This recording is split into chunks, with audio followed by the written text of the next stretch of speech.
comics and powered by the Red 5 Network. For more, visit red5.bio.link.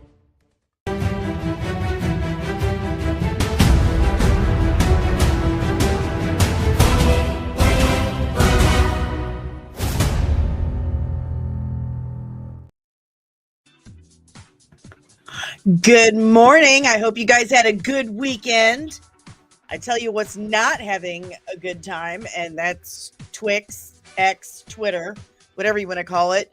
I keep trying to go live on it. It's been down all day. Like, I'm able to get back in, and I was able to pull up my stories, thank God, my bookmarks, but it's still telling me it's not live. But good morning. It's Monday. It's time for your daily dose of dork. I'm Danny.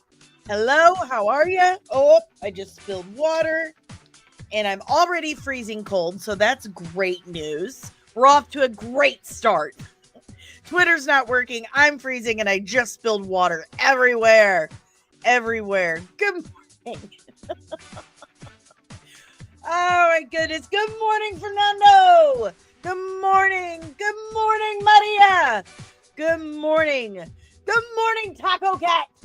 Good morning. Good morning, Penny. Good morning. I feel like I have to say it twice every time, but good morning, guys. Good morning. I hope you hit that like button. I hope you subscribe if you're new and ring the notification bell so you get notified whenever I'm back with even more nerdy goodness. Good thing it wasn't all my water. I get thirsty. All the talking. Man, this is going to be a big bummer if we can't get Twitter to work, guys. Super big bummer. That's like half our audience. But we got a few things to talk about today. We'll go ahead and get started. I'm going to start turning this stuff down. I get the handle of it. Woo! All right, guys. Let's see what we got. Let's see what we got. All right, first we've got this little news about the Thunderbolts. We got a couple things about the Thunderbolts. Couple of things.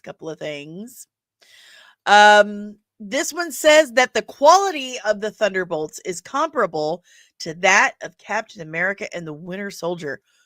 That is quite the statement. Quite the statement. What do we think about that? Like, those are some big shoes to fill. And if they're wrong, boy, they're going to be really wrong. That's going to be embarrassing. Embarrassing. And it doesn't have a source. Oh, my goodness. Here we go. It doesn't have a source, as you can see. This is from that Marvel Updates account, so could be total crap. Could be absolutely nothing.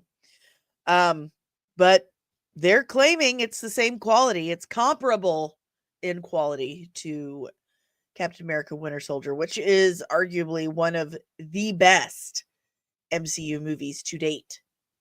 What do you guys think? I mean, I already want to see Thunderbolts. I mean, they've fooled us before with trailers, but this trailer looks a lot better than anything they've put out in a while. So, and happy Daredevil Born Again Eve to all who celebrate. Looking forward to episode 3. We'll be talking about that Wednesday morning. All right, moving on. Speaking of Daredevil Born Again, Eldon Henson, who I keep calling Hodge for some weird reason. Eldon Henson jokes about what happened to Foggy in Daredevil Born Again, that he thinks it's because he ran Kevin Feige's foot over with his car. I don't think he really did that, but that would be really funny. Good morning, Tombe. Good morning. We're having issues with Twitter, of course, like everybody across the world. You know it's serious when every tabloid rag and news outlet is reporting on it. Cloud servers are still messed up, says Loki. Good morning. Good morning, Loki. Yeah, that super sucks because it's like half my audience. It's okay. I'll be fine. I'm freezing and I spilled cold water on myself. I've got my lap blankie though that my grandma made, so thank goodness. But yeah, Eldon Hodge is saying he got killed off because he ran over Kevin Feige's foot with his car. For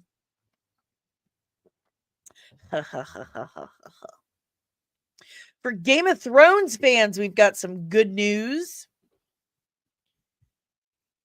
Ooh, Loki says it's not just Twitter, it's a AWS cloud server, an MSFT thing.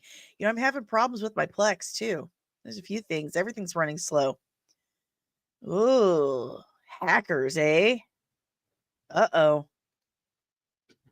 So, good news for Game of Thrones fans, the budget, if this is good news for you, if you like this sort of thing, the budget for a Night of the Seven Kingdoms was less than 10 million per episode. The battle sequences that the directors achieved match those across Game of Thrones and are a fraction of the price, according to the Hollywood Reporter. I hope so. I freaking love Game of Thrones. I'm a huge Game of Thrones fan. Huge. Read the books. Love them all. Still waiting for Winds of Winter and Dream of Spring. Probably will die waiting. There's a joke about that in season 3, episode 1 of Dark Winds. But they're I mean, budgets across the board for all movies, franchises, network studios have gotten so inflated, so unbelievably inflated. And that seems to be the thing they're so focused on, like this massive budget. Oh, it's a big budget, so it must be good. That's not necessarily true. Yes, I do love House of the Dragon too. I do love House of the Dragon. But to me, it's good news when they're not super focused on that budget, because it's making them work a little harder. Don't you think? Like, you have to find creative solutions for things. So it's nice to know that it's under 10 million an episode. Wow. It's an insane budget still. I mean, but the first couple of seasons of Game of Thrones, I mean, it didn't have that super insane budget that we have these days, and it was brilliant. It was the best seasons of the series. You're finding creative solutions, you're using practical effects, and that's important. Fernando agrees with me. Hooray! Yeah, that's good news. Loki says shows used to come out faster and cheaper. Studios forgot how to do that with streaming. I agree. With streaming and the 2007 writer's strike, it ruined a lot of things. Now we're waiting 2 or 3 years between seasons to get 6 episodes, 20 minutes long. So I've got a good feeling about A Night of the Seven Kingdoms. I do. And I like hearing more practical effects, more special effects. Might be a little biased, but it gives it a more tangible texture, I feel.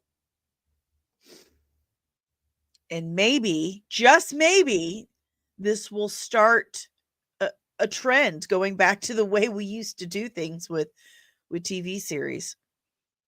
I miss it. I miss it a lot. Because at this rate, I'm going to be 70 years old by the time, we finish House of the Dragon. Or Peacemaker. Or any of them. All right, moving on.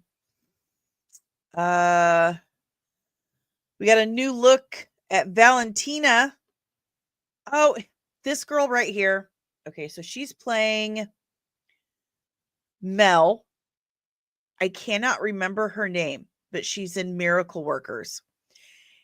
And she reminds me so much of my oldest daughter, Emma. It's insane. It's absolutely insane. Now, my daughter has much lighter hair, but that skin complexion. And same face shape. It's crazy. Every time I see this actress, I just want to give her a hug. But I like Allegra. I like her look far better than Falcon and Winter Soldier. That stupid purple streak. I like this far better. What do you guys think? Anyone else looking forward to Thunderbolts? Anyone? Anyone? Bueller. Sorry. Fun stuff. All right. You know what? I didn't check because this weekend, I don't know what you guys were doing this weekend, but I was tilling soil and cleaning out garden plots, getting ready to plant for the season. It's a big time of year in the DePriest-Soncasie Perry home. We have all different names, so it's fine though. Excuse me. Yeah, I don't see a have it. Anyway, but I saw that The Last of Us season 2 was supposed to come out. The trailer was supposed to come out this weekend, but I didn't get it. I did not get it. I'm checking again right now, and I don't think it's there. See, everything is running so slow. Well, this is dumb. It's making me turn. I don't trust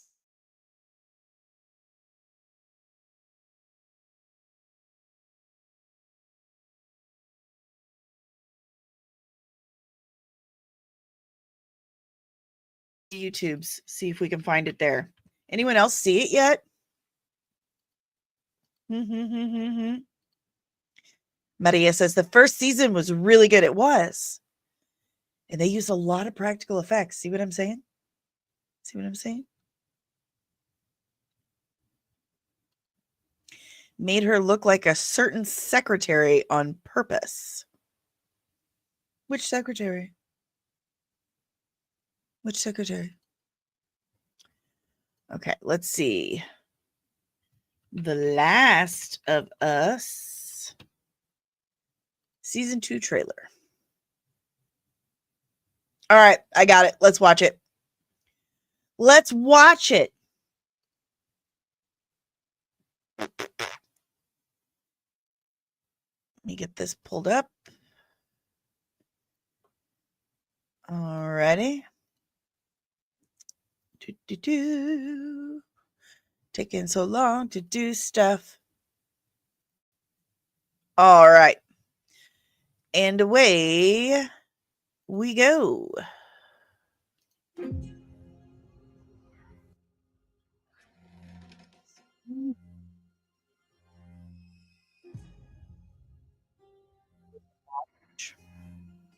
It's always right twice a day. Oh, there's Abby.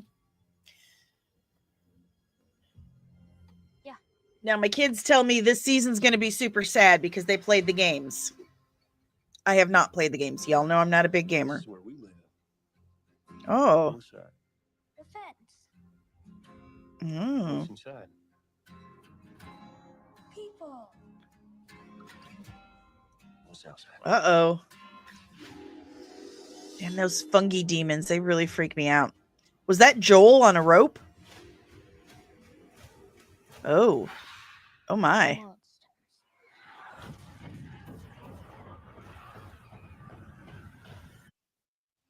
Oh. So 1 month.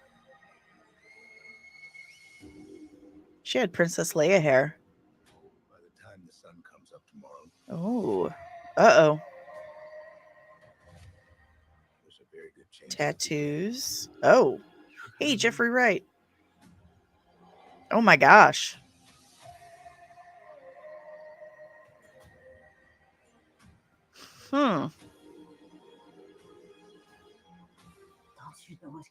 Very cold. Who? Who did what? Oh. Oh.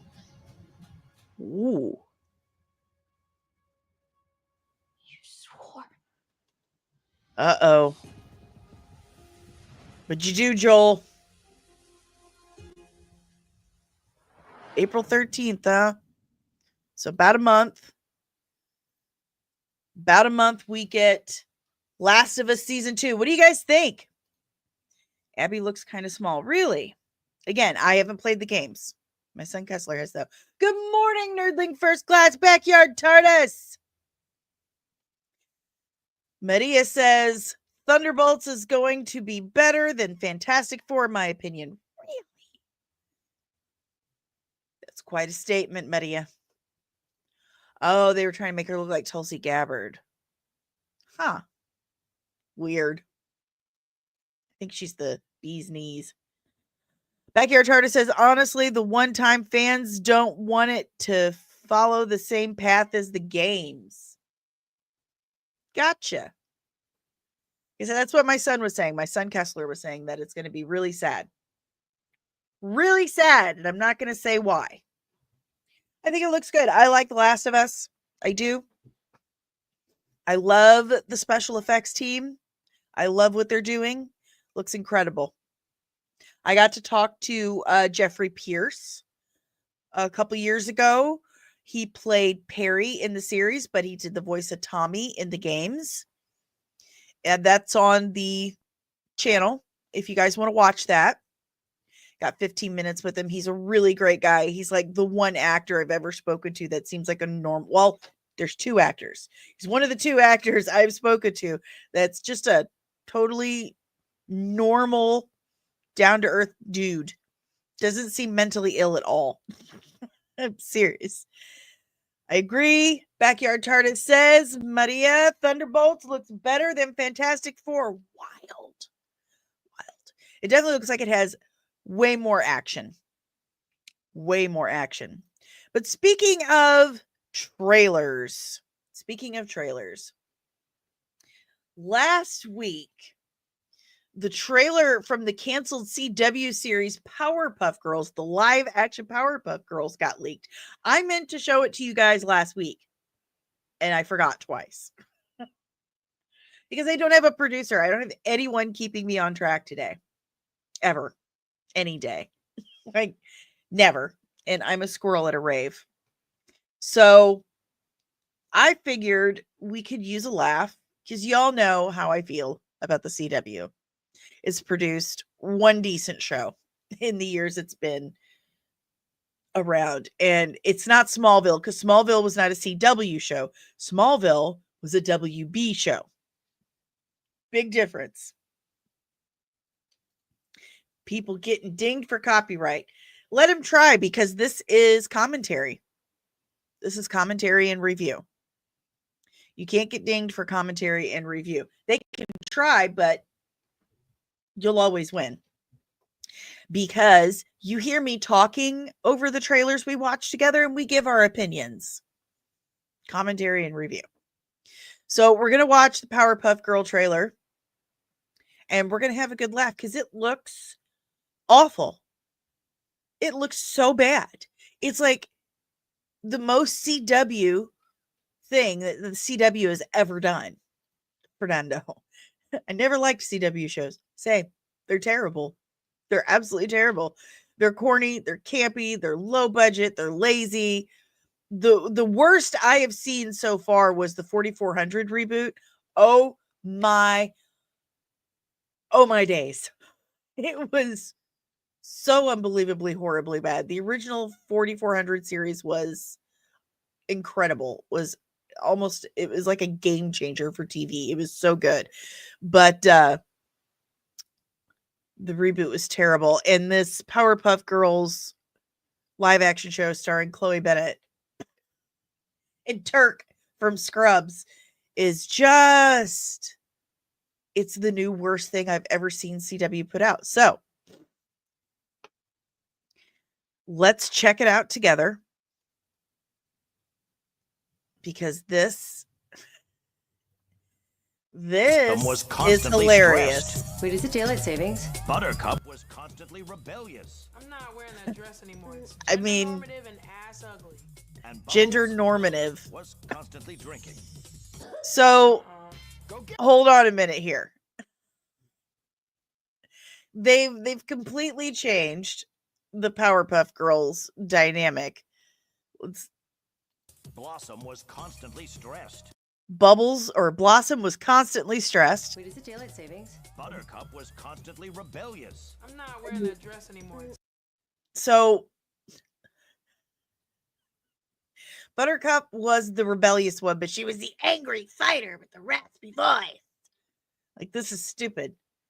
Gender normative. and ass ugly. And Bubbles was constantly drunk. Bubbles was the cute, sweet, naive one. She was like Rose from Golden Girls. This is just constantly drinking. so bad. Go get him! And on one Oh fateful my day, God. the girls made a fatal error, Made a fatal error. costing Mojo his life. Gender So, normative and ass hold on. ugly. And Bubbles was This is- constantly drinking. Oh, And God. on one fateful day, the girls made a fatal A error, fatal error. costing Mojo Jojo was a monkey with a human brain transplanted into his head. That's not a monkey. That's not Mojo Jojo. Mojo Jojo. That's not him. That's a dude. Mojo his life. Oh, In man. the wake of disaster, Blossom ran Oh, away. this is Buttercup just became a real hero. a real hero. Well, she made it all Uh. the way to Hollywood Boulevard. Hi, I'm Bubbles. Everybody wants to talk to fake Jesus. Everyone wants to talk to fake Jesus, and she's dressed like a tramp. It's Well, so bad. Powerpuff Girls are coming to town tomorrow. all three? The Powerpuff Girls reteam. Ugh. I'm never caping for Townsville again. This is the worst thing I've ever seen. Townsville. I didn't want to bring this up yet, but I have reason to believe Wait. darkness may be. Are they supposed to be 25 years old? We're supposed to believe Chloe Bennett is look, Chloe Bennett's a beautiful girl. Okay, she is. First of all, she doesn't have red hair. Blossom has red hair. Okay? Blossom has red hair. Save the redheads. And she is in no way 25 years old. I didn't want to bring this up yet, but I have reason to believe a darkness may be returning. Like monsters? Yes, Donald Faison is the professor. It's by Diablo Cody. Diablo Cody, who did Juno. This is... Oh my gosh. Sweeping reversal of fate, the Powerpuff Girls are beloved again. Oh in my town. gosh. My daughters first. And your happiness is all that matters. I'm really sorry for accusing you, Dad, of mass Oh terrorism. my gosh. Is she flirting? Mass terrorism? Ugh. I guess we're even. I mean, What? we are not even. I mean, just like. Oh. This is the worst thing the CW has ever done, and they just called it Powerpuff. It's nothing like the cartoon. Nothing. Yes, Taco Cat. Worst show CW made. And can we all just be so grateful that they didn't make this show? Yeah, low bar considering Batwoman and Gotham Knights.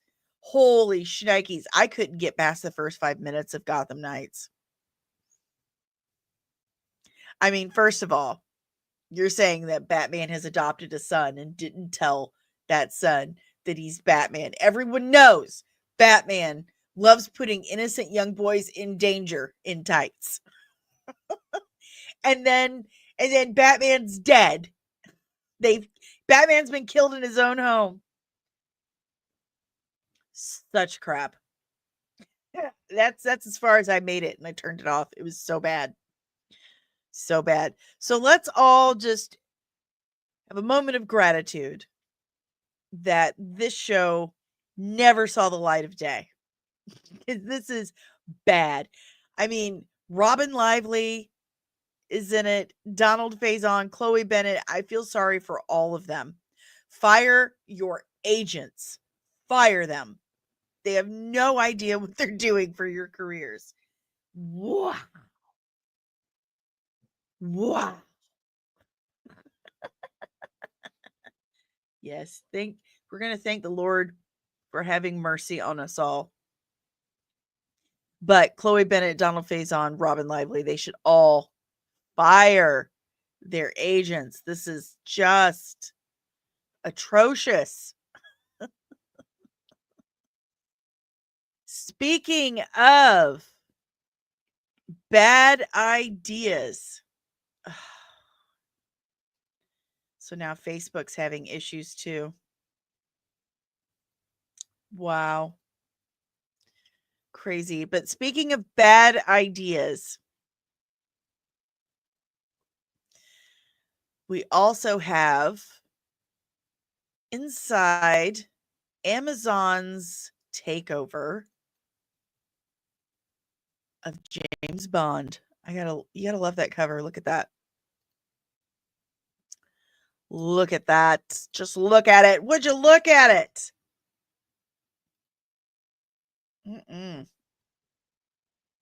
So, Amazon's got some ideas for Bond, and it's probably worse than what we thought. Look, I am not a huge Bond fan. I like James Bond, but he's not. I wouldn't say he's in my coterie of fandoms that I hang on my wall. I like it, but I wouldn't call myself a super fan by any means whatsoever. I am missing my mouse. Did my mouse just turn off? Okay, so turning on the other one. All right. I guess I need new batteries in my new mouse.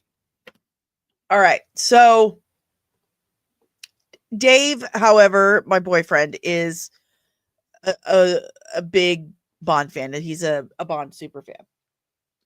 And so he's like my litmus test for how bad is this? Oh, I don't know anything about Craig being a crybaby. Personally. But License to Shill, it says, inside Amazon's 007 takeover. When it comes to cringy musical tributes, nobody does it better than the Oscars. And while that chorus line of Tuxedo 007's pirouetted around the stage during the Academy's James Bond extravaganza wasn't quite as jaw-droppingly awkward as some previous song and dance fiascos, at least Rob Lowe didn't turn up to tango with Snow White. Oh my. There was one small but uncomfortable moment you might have missed. That'd be when the camera panned into the audience to Bond producers Barbara Broccoli and Michael G. Wilson. The whole reason the Academy decided to devote 6 full minutes of the ceremony to Bond music was that Broccoli and Wilson were the recipients of this year's honorary Irving G. Thalberg Oscar, an accolade bestowed upon them in November at the Governor's Awards to celebrate the half-siblings' 30 years of unwavering stewardship over the spy franchise they inherited in 1995 from their father, legendary Bond producer Albert Cubby Broccoli. First of all, stop saying half-siblings. That's just rude. Just say siblings. They either are or are not their siblings. I feel like that term half-sibling just belittles it. I don't care for that verbiage.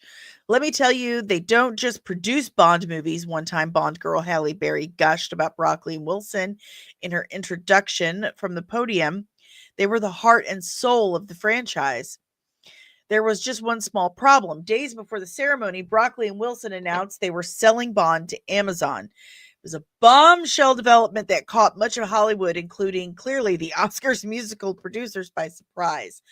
What could have compelled them to do it? After so many years of fiercely protecting their father's business, Eon Productions, the company that's been in charge of 007 since the character first swaggered onto the screen in 1962, why would they decide to unload it? That's a really excellent question. And to Amazon, no less. The sprawling global syndicate run by the bald-headed rocket-building billionaire Ernest Stavro Bezos. No wonder he goes by Jeff. That's a mouthful. It makes even less sense than the plot of No Time to Die. I know what that is. I understood that reference. More pointedly, what does the sale mean for Bond's future? Amazon, of course, had purchased MGM, Bond's longtime home, in 2022 for $8.5 billion, mostly to get its hands on the 007 IP and build it into a Marvel-style universe filled with bingeable TV spinoffs. Oh. Not everything has to be the MCU, and that has been the problem we've been running into for the last several years. Everyone wants to be the MCU. Except the MCU now. The only things stopping them were Broccoli and Wilson, who had very different ideas for their father's legacy, as well as a decades-long deal with MGM guaranteeing them creative dominion over all things Bond. But now that they're out of the picture, Amazon can do whatever it wants. A TV show about Moneypenny? Why not? A prequel about Blofeld's teenage years? Sure. More 007 game shows? Please no. But anything is possible. Amazon is now free to milk the franchise dry. Ugh.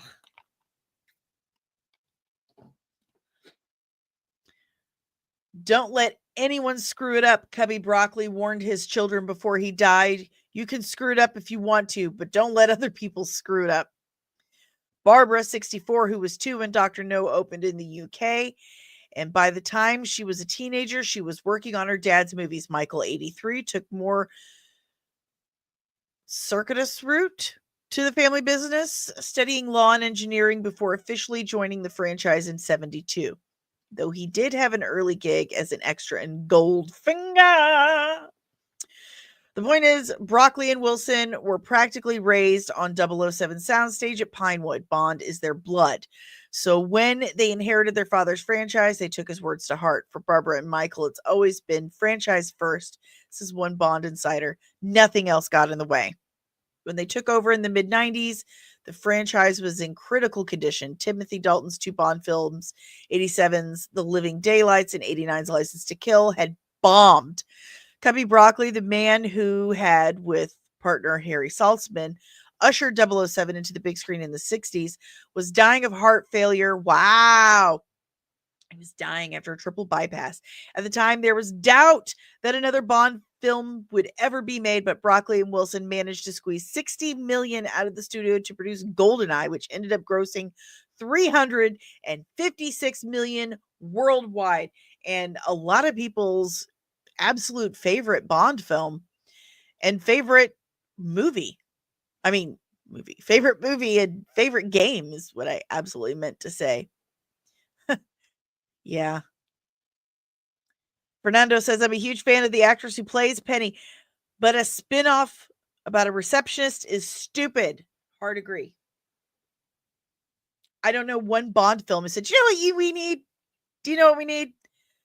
We need a spinoff of Miss Moneypenny. That's what we need. We need Bond's secretary. Just her typing and filing. And buying smart suits. The partnership between Eon and MGM was a bumpy one during the early Pierce Brosnan era. But the studio chiefs back then, first John Cayley, then Frank Mancuso, largely respected Broccoli and Wilson's wishes, while the new producers learned to occasionally throw their corporate collaborators a bone, like giving in when MGM pushed for the casting of Denise Richards as a nuclear physicist. Christmas, isn't that her name, Christmas Jones? 99's The World Is Not Enough. Indeed, over the years, enough trust was built between them that when Broccoli and Wilson came up with the radical idea in 2006 of pushing the reset button on the whole series and starting over with an updated origin story based on Ian Fleming's first 007 novel, Casino Royale, and casting an unknown named Daniel Craig as the 7th Bond, MGM barely flinched. Those last 5 Craig movies turned out to be the most profitable in the franchise's history, each grossing more than $500 million, and one of them 2012 Skyfall, becoming the first Bond film to gross more than $1 billion. And that one, Dave said when he was commenting on the Moneypenny spinoff thing, he said that one was interesting because they put her in the field and she's like, no, I hate this. Put me in it behind a desk. He liked that, but we don't need any more. Becoming the first Bond film to gross more than $1 billion. Obviously, those numbers were a large part of Amazon's calculations to buy MGM in 2021. They certainly didn't spend $8.5 billion for the Pink Panther. Broccoli and Wilson were said to be nervous about the sale of the nearly 100-year-old studio to the 21st century tech conglomerate. But they knew that even under new management, they'd retain creative control. Amazon knew that too.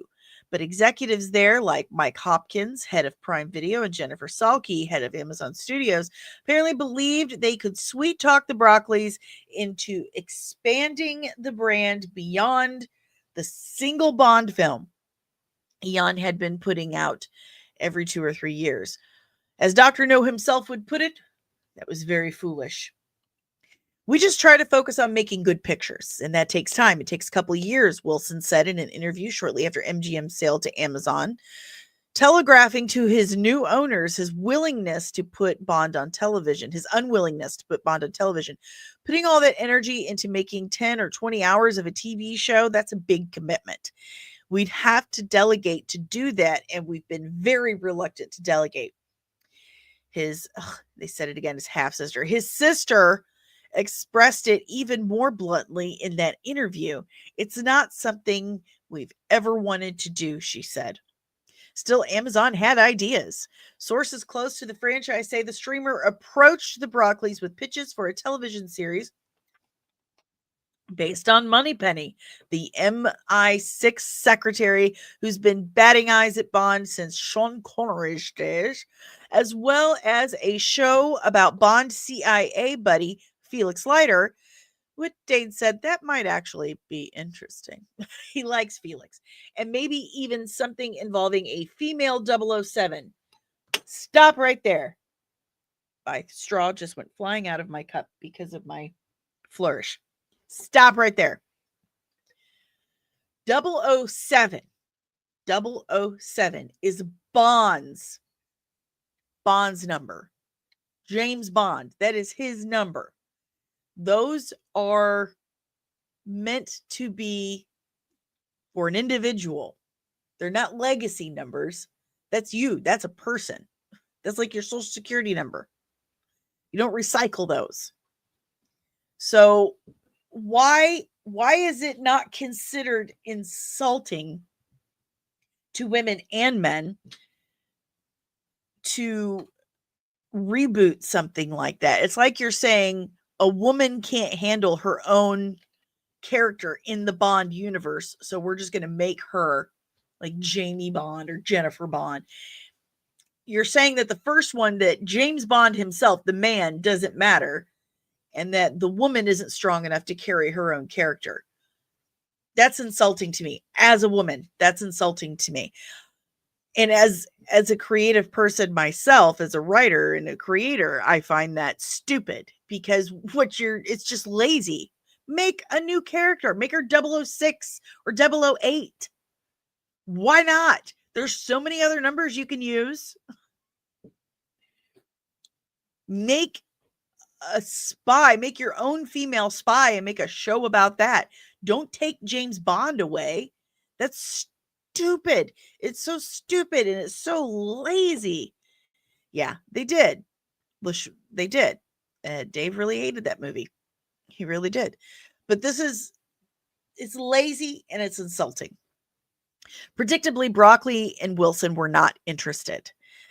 There was hope early on in Amazon that former Warner Brothers exec Courtney Valenti, words are hard. Courtney Valenti, daughter of late MPAA boss Jack Valenti, pardon me, who has come on board at MGM about a year after Amazon bought it, whom Broccoli was said to have liked, might have some luck loosening up the Bond IP, but not even the Barbara Whisperer, as Valenti was reportedly called inside Amazon, could sway Cubby's kids. Relations grew even frostier after a meeting in which Salke reportedly mortified Broccoli by calling Bond content. Wilson, meanwhile, was said to be complaining about how he'd been unable to set up meetings with Amazon's top brass. Neither Amazon nor Eon could be reached for comment on any of the above, but it's clear that in the 3 years since Amazon purchased MGM, in the 6 years since production wrapped on No Time to Die, zero progress has been made getting 007 back on screen. There's no script for the next movie, no director, most critically, no Bond. Sources say Amazon has suggested a few actors, but none of the Broccoli's would sign off on. In fact, the only Bond content that's come out of Amazon is Prime's little notice game show 007 Road to a Million, which has proved so underwhelming, not even its host sounds like much of a fan. Brian Cox. I actually thought, oh wow, I'm getting a James Bond film, Brian Cox recently explained about how he accidentally accepted the gig. And then I realized it wasn't a Bond film, but a game show. That's sad. Meanwhile, as the franchise sputtered and stalled, Wilson, nearly 20 years older than Broccoli, decided to retire, leaving Barbara on her own with the Amazonians. The siblings, they keep saying half, it's so annoying. Their mother was Dana Natol, Cubby's second wife. Couldn't be more different. She's liberal, he's conservative. Her passion is storytelling. He's more into production engineering, but they had complementary skill sets and they had an absolute trust and faith in each other. They didn't always agree, says a source, but they had a way of working through to a resolution that they would both stand by. They never tried to do an end run around each other. They were always working together. Wilson's departure was said to be a big factor in Broccoli's ultimate decision to walk away from the franchise. After 30 years of Bond movies, she no longer had the stomach or stamina for the endless studio battles or the years-long Bond production marathons. Certainly not on her own. And she's 62 years old, man. She's tired. And there was no obvious successor, not even Wilson's son, Greg, who's been working on the recent films, but who insiders say wasn't considered ready to step into his father's shoes. In any case, it all came to a head in December, a month after Broccoli and Wilson picked up the Thalberg at the Governor's Awards. That's when the Wall Street Journal, words are hard. That's when the Wall Street Journal published a piece detailing the chilly state of affairs between Amazon and the Broccoli's, in which Barbara was quoted as telling friends that Amazon executives were fucking idiots. Not surprisingly, those choice of words apparently did not go over well with Amazon CEO Jeff Bezos.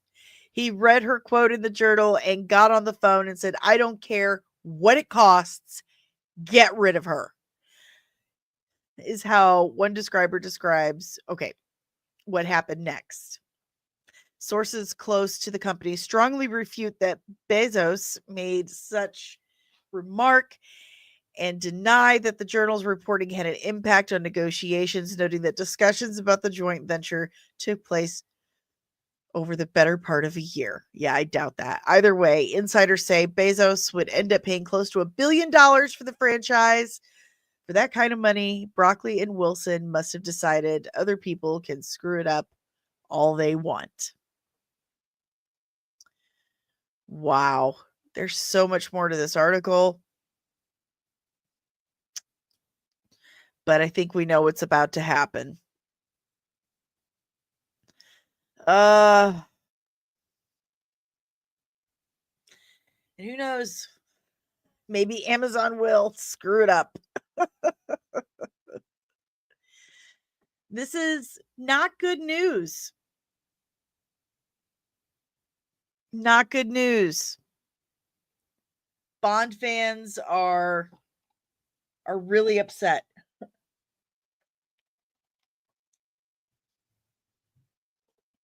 They did. That's what I was saying. They turned her into a field agent, but she hated it and wanted to go back to a desk. A Moneypenny movie is just as bad an idea as the Sony idea of a film to spin off Aunt May. Can you imagine? Can you imagine an Aunt May spinoff? That would be so boring. See, Amazon spent, Loki says, $2 billion on Lord of the Rings to make a garbage show, gave the Russo brothers $350 million for a show no one watched. Amazon will do whatever with their money until they get bored. That's true. What's the show that the Russo brothers did? Tell me about it. Bezos is trash. Yeah, he's just an investor. That's all he is. He wants to flip things.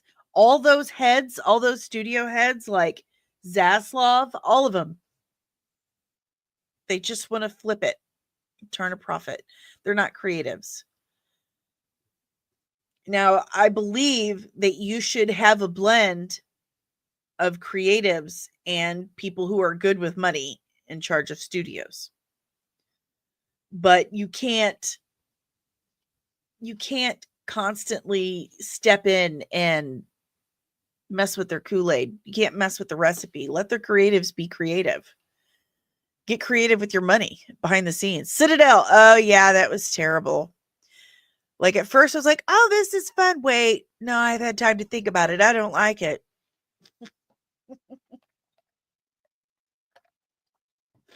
Yeah, this is going to be a disaster. This is worse than Disney buying Star Wars. I was worried that Zaslav was going to buy Star Trek for a second. I was very worried about that. I feel like that's how Dave feels right now with Amazon owning Bond. I mean, this is the first time ever that someone else has had the rights to Bond. Maria says Amazon is going to do with Bond what Disney did with Star Wars. So stressful. So stressful. Hey, we're on X. We're at the end of the stream and it's finally on X. Oh man, what a crazy day for servers everywhere. Oh, rip James Bond. Jeff Bezos is about to take a steaming crap all over it. What a shame. A Moneypenny series. I'm telling you, they're going to do those things. They're going to do a Felix Leiter show, a Moneypenny show. They're going to do that prequel show. They're going to do all of it. They're going to do all of it. They're going to beat it to death like a dead horse. They're going to beat a dead horse. Blah, blah, blah, blah, blah. They are going to squeeze it until there's no juice. No juice. Well, we still have Ian Fleming's books. I hope you guys like reading. Because you're going to be doing a lot of that. For sure. If you guys have any questions, comments, emotional outbursts, put it in the comments below. Fernando says they might just do a James Bond Academy. Oh my God, they will. I can see it. Do you remember the James Bond Jr. cartoon? Bond. James Bond Jr. Da, da, da, da. They'll probably do that. They'll do a James Bond Jr. Oh. Yep. It's coming, guys. Brace for impact. But if you guys have any other questions, comments, emotional outbursts, leave them in the comments below. And on your way out, do me a huge solid. Give me a big fat thumbs up down below by hitting that like button. Subscribe if you're new and ring the notification bell so you get notified whenever I'm back with even more nerdy content. Yes. If you would like to help support the channel in other ways, scan that QR code right there. Check out buymeacoffee.com/comicsandmua. Oh, we have some questions. Is it true that the Superman lawsuit is over? Is it? Let's look that up. Let's look that up. Superman lawsuit update.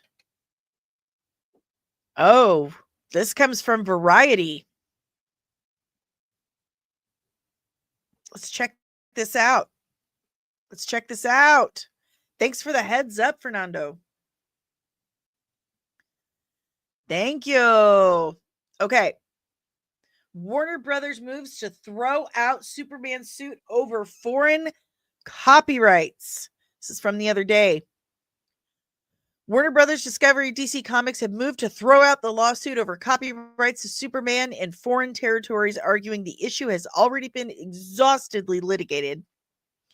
Mark Peary, the nephew of late Superman co-creator Joe Shuster, filed the suit in January, seeking to invalidate the studio's copyrights under the laws of the United Kingdom, Canada, and Australia and Ireland. If successful, the lawsuit could interfere with the release in July of Superman, starring David Corenswet, directed by James Gunn. In a motion to dismiss filed Wednesday, Warner Brothers noted that courts have repeatedly rejected Peary's claims, finding that his mother, Jean Peavy, signed away all rights to the Superman character after Shuster's death in 1992. Wow, really? Youch. The estate's lawyer, Mark Toberoff, argued that in overseas territories, copyright assignments automatically terminate 25 years after the author's death. He filed the suit in federal court in New York, arguing that U.S. courts have jurisdiction over the dispute because the U.S. is the signatory to the Berne Convention. In response, Petrocelli argued that the Berne Convention is not enforceable in U.S. courts and that the case should be dismissed because the court lacks jurisdiction. Kind of right. The studio also argued that Shuster's estate claims have already been denied by a federal judge in Los Angeles, and those findings were upheld in the Ninth Circuit Court of Appeal in 2013. The studio also offered a summary of the many legal disputes that have arisen since Shuster and Jerome Siegel first signed away the rights to Superman for $130 in 1938, which was just criminal. Since then, the studio argued the creators and their heirs have received millions of dollars, adjusted for inflation and royalties and other payments. After Shuster died, his sister and sole heir asked DC Comics to cover his debts and increase the survivor payments to her. DC Comics agreed to those terms, raising her annual payments from $5,000 to $25,000 per year for the remainder of her life. The agreement states that it fully settles all claims regarding Shuster's copyrights and trademarks. In 2013, the Ninth Circuit found that agreement precluded the estate's subsequent attempt to cancel the copyright.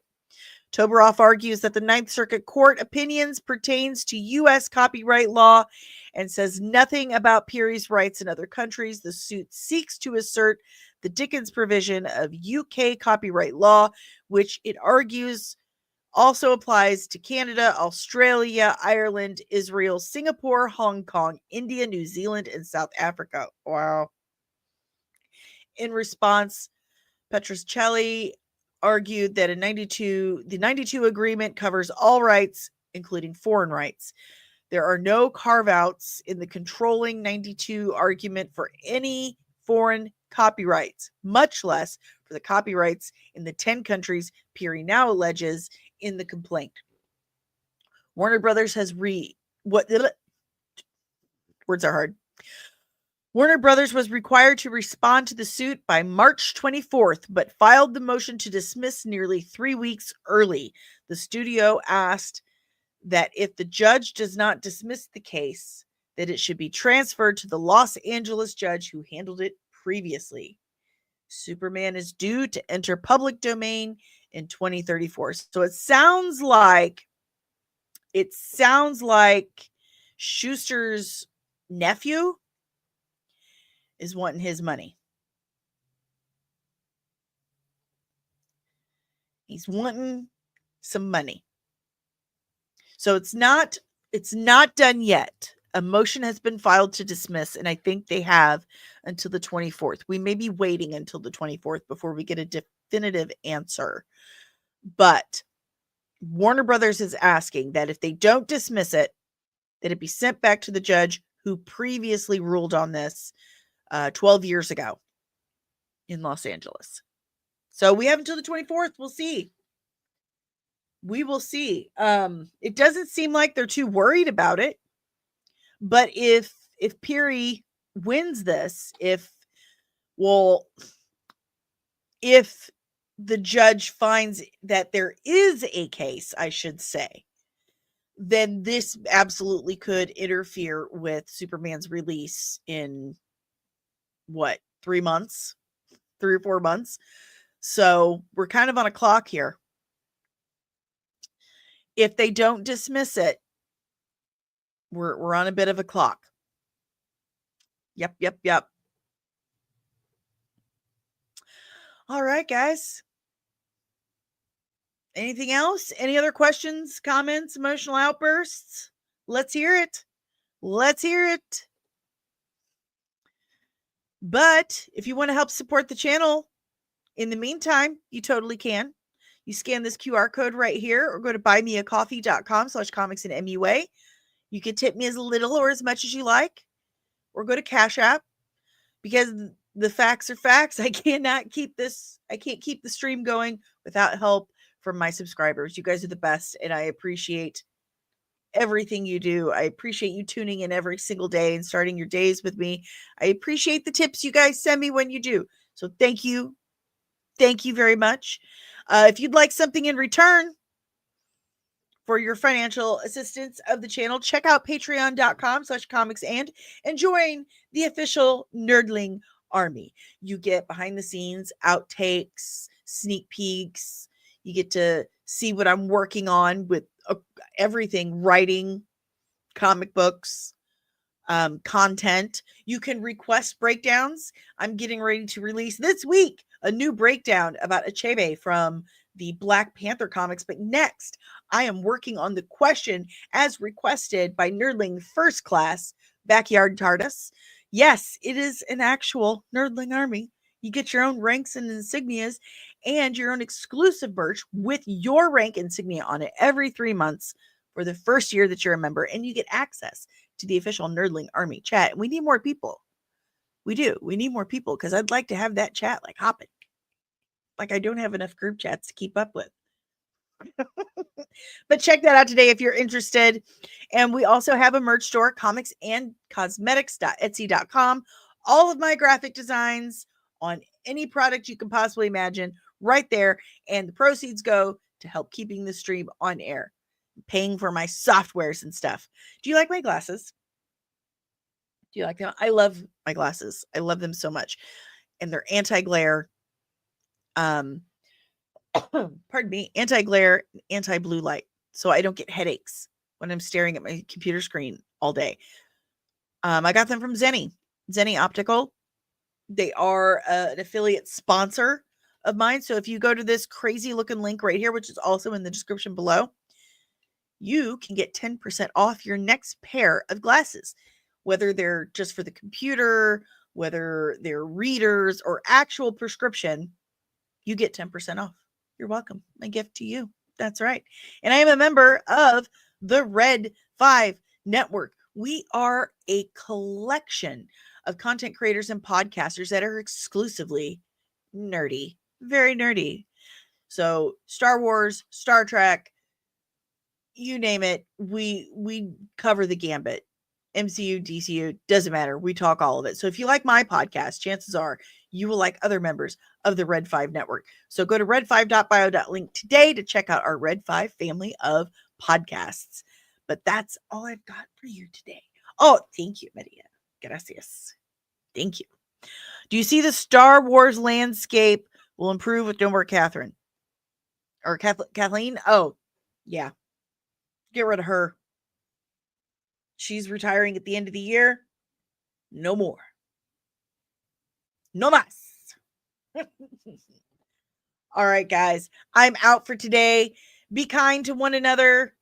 Okay? Be kind. And keep a lookout.